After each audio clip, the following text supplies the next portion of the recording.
Hello and welcome to USTC360. I'm Dilbar Shatterson, and I'd like you to take a second to picture your home, your bed, your favorite blanket, your couch, your front door. And now imagine that these things are gone. And in their place is smoke and ash lined along what used to be your street. This is a reality for victims of fire, and it especially rings true for those who lived in Southern California during a series of wildfires that occurred there in the fall of 2003. In fact, among them, the Cedar fire was recorded as the largest in California's history.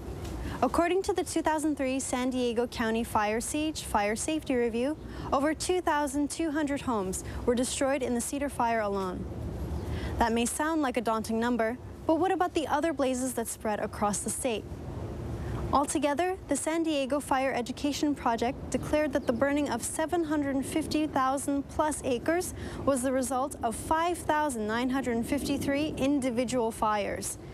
If that's a tough image to wrap around your head, through today's stories, you'll find that you're not quite alone. And while the people you'll meet today have lost quite a lot, they still keep the memories of their own infernos fresh in their minds. Have a look. San Diego County is a fire environment, number one. Its ecosystem depends on fire. You'll hear people, if they're new to San Diego, well, what if a fire happens? And I always tell them, it's not if, it's when.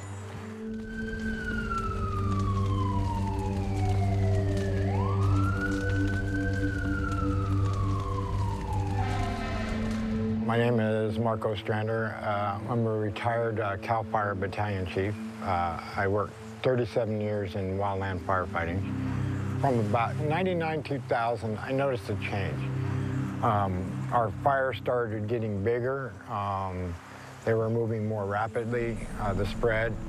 It was taking more resources to put them out. The weather itself had changed. So I'm the faculty member at San Diego State University. I've been living in San Diego for the last 14 years. In general, I will conclude there's three major factors or ingredients to create a large-size wildfire.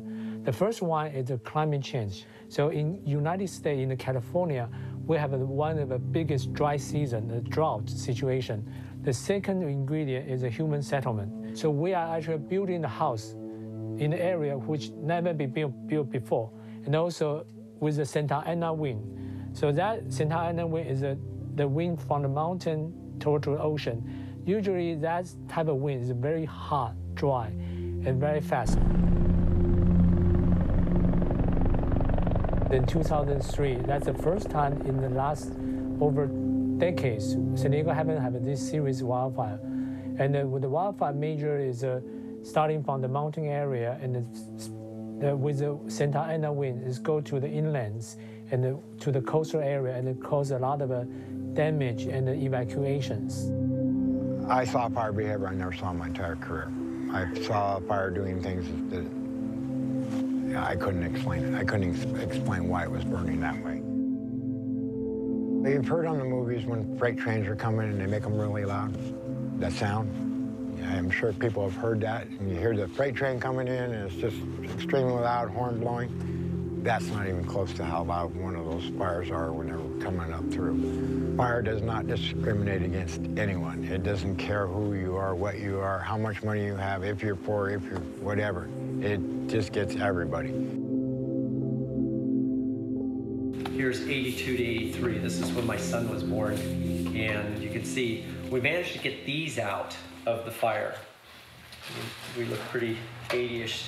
I'm David Castle. I've lived here for 58 years. And in 2003, we had an event that changed my life dramatically.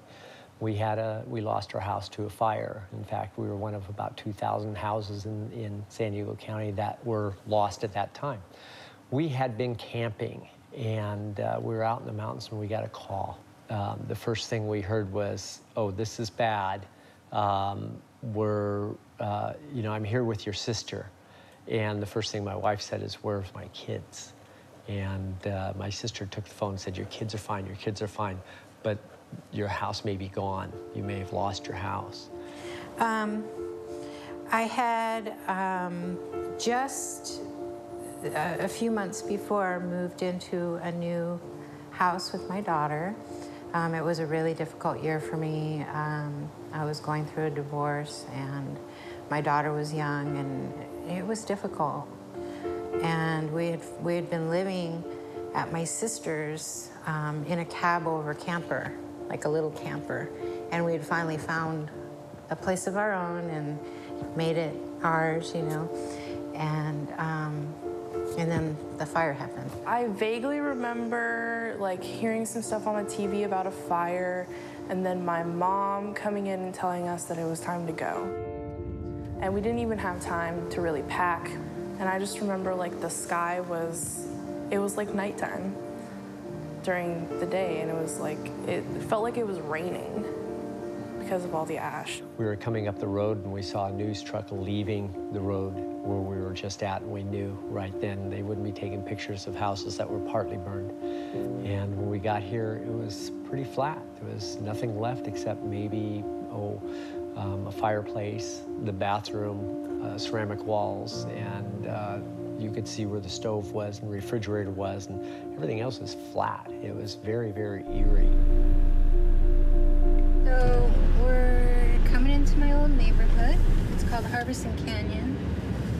And I kind of snuck in before we were supposed to be let in to see what was going on. And a lot of the power lines were down. The fire just roared through it because it's like a tunnel almost, you know, the canyon. And then I got to my house right here behind this fencing. And it was gone. It's almost like looking at sort of it's a really weird experience. It hits you in your gut like very strongly. Like even after so many years, I can still kind of feel that. When I'm talking about it, I can still kind of feel that devastating feeling of just, there's nothing. There's like bones of things, you know, like my car. I had a car parked there, and it was like just this skeleton of a car, and the house was completely gone. Just, you know, a couple of things you could recognize in the rubble, but everything was gone, and it just takes your breath away. A lot of people think wildfire is spreading equally through the brush, but actually, because when the wildfire happened, it created a lot of current, air current. So a lot of, we call ember, can jump from one location to another one. Sometimes those ember can travel up to 1 or 2 miles from the frontier of the wildfire. It's just beyond comprehension, really. The size, the sheer size of the fire, and the winds are moving it, and it's going from one neighborhood to another. It's skipping across the freeways, you know. I mean, we had people die in the fire, you know. We had people who didn't get out. So it can come and it can be as fast, and all of a sudden you're engulfed. The wildfire, along with the Santa Ana wind, the spread speed can up to like 50 miles per hour. So it's even faster than people can run. I tried to go down the freeway one time, getting ahead of one of the fires. I was doing 65 miles an hour, and I couldn't get in front of it. So when the winds are going 65, that fire is traveling 65. When you leave your house, you don't know what happened next. When you come back, if you are lucky, your house is still there. If you are unlucky, your house is gone. When my son came in, he came into our bedroom, which is located just about where it was then, and there was a TV sitting here, and he tossed it on the floor. There was a cable running up through this part here, and he just literally ripped it out of the wall, threw it down, and this is what he carried out. Now, I can barely lift that, and he managed to help. I don't know if my sister did, or just him, carried all the way out there. But this is what my wife would have missed, she would have lost, and these are the things that she saved. You have her yearbook here, a newspaper from the day my son was born. Here's a pair of baby shoes, probably Kyle's, little things. So I thought I had lost everything, and come to find out that my son had taken a couple of boxes out when he evacuated, that I didn't know he had. He took a couple boxes out, and he had stored them at his work. And when he brought them to me, it was incredible because it was all my family photos. So, yeah. So those are the, sorry. Those are the important things, you know. The other stuff means nothing. I mean, it's hard because you have to rebuild your, you know, your cups and your plates and all the mundane things, but the, you know, the photographs, those are really, you know, cherished. And if you ever want to get something out of the house, the best thing to get out is the things you plan on giving your kids, because that's what you'll miss. You won't miss the TV, the golf clubs. You'll get new ones of those if you need to, but you will never be able to replace the things that you wanted to hand down from generation to generation. This is actually part of a jet ski that had burned up in the fire, and anytime you have a fire that gets that hot, it melts all of the aluminum. And this apparently was the engine. Up here was the carburetor, because I can still see part of it right here. And then it came down and melted out, and I think this is part, like maybe the ride plate. But it made a beautiful sculpture, and people think that this is just art, but really it's what the fire did. A lot of my friends came back and they didn't have shoes. Like, some kids were walking around barefoot because they didn't have any shoes. They didn't have backpacks. They didn't have, like, pencils or pens or anything. They didn't have anything. And I consider myself to be lucky because, you know, I came back to school with shoes on, and the morale was really low. All the kids were doing poorly in school. So they decided to do a bunch of therapy things, one of them being art therapy, and I'm pretty sure that's where the tiles came in, and it left a permanent mark on the school. I know students that still go back and look at that. This is the mural. The kids, a lot of the kids at the school were affected by the fire, and the school was really great. So each child had an opportunity to do a tile, and it's really, really a neat mural. Out of the ashes came our true colors, October 2003. Quite a number of the kids lost their homes in the fire. And my daughter's tile is way up there. It's a pointy-nosed dog. So, yeah. I think, you know, through that adversity, the community came together and got stronger. So, you know, to show our true colors of strength and connection and community.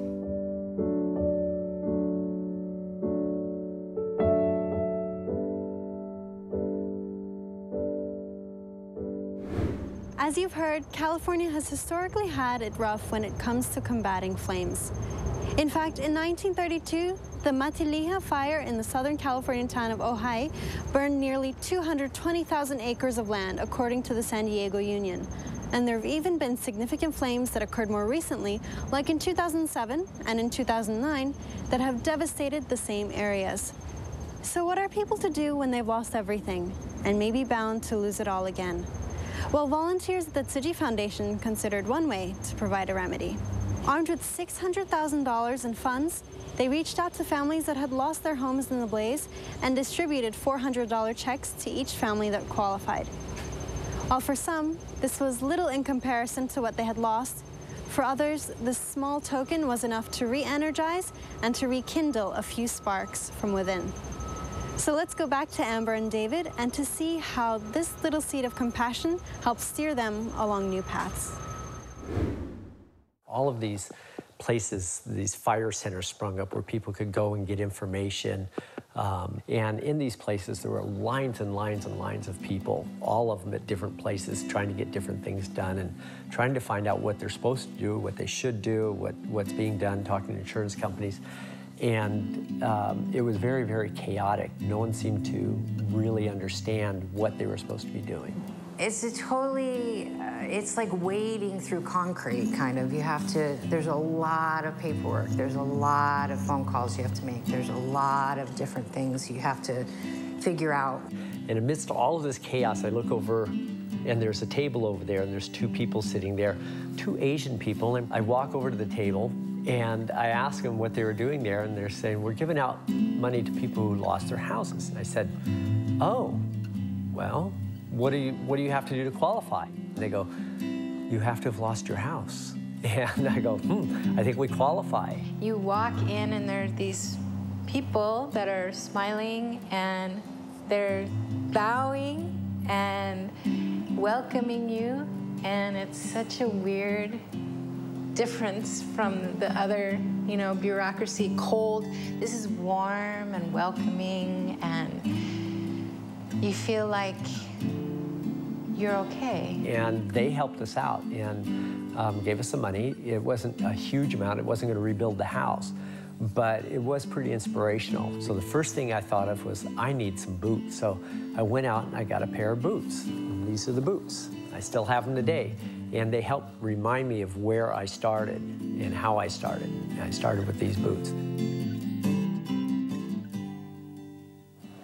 EcoVerse is the first pilot project for Tzu Chi to set up a facility in the mainstream society.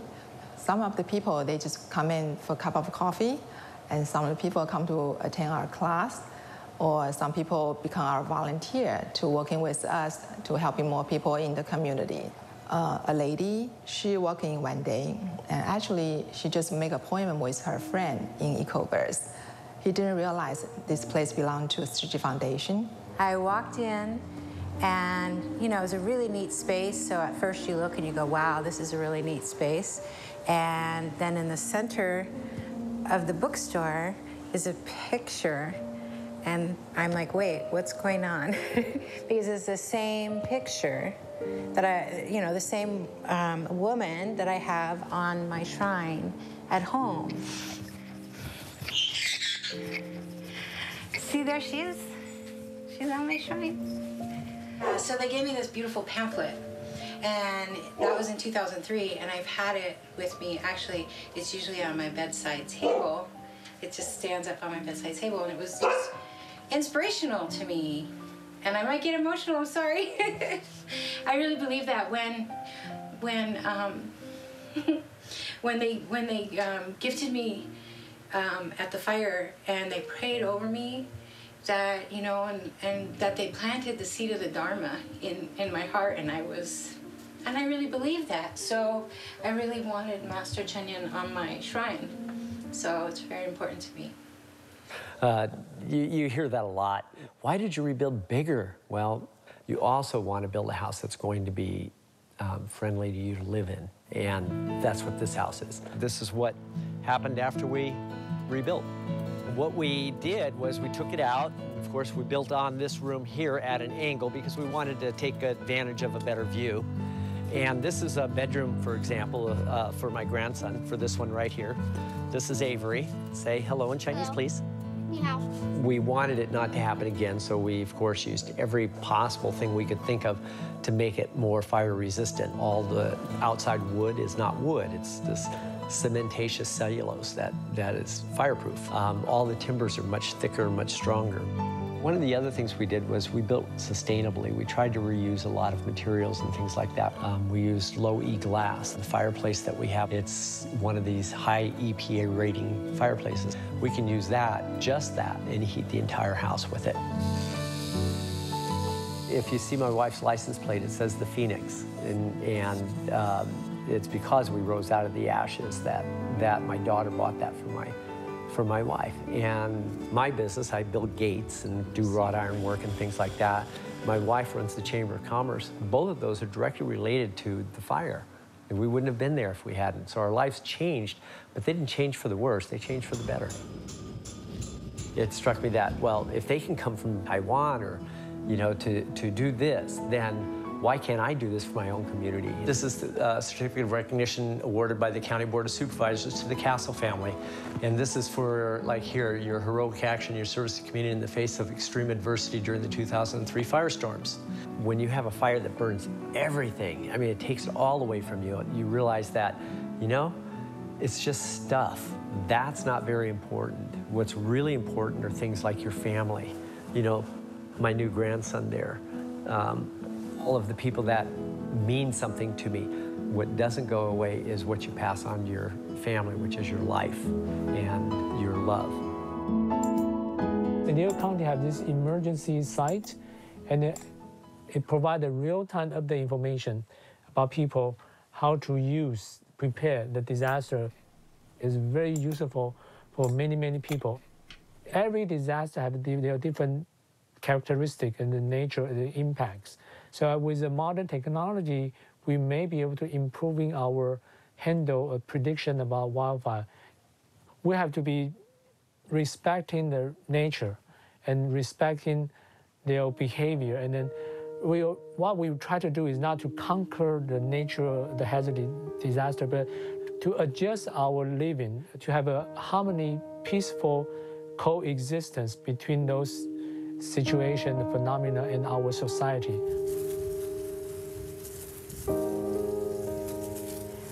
It's good. It's good. I live in the mountains with my husband.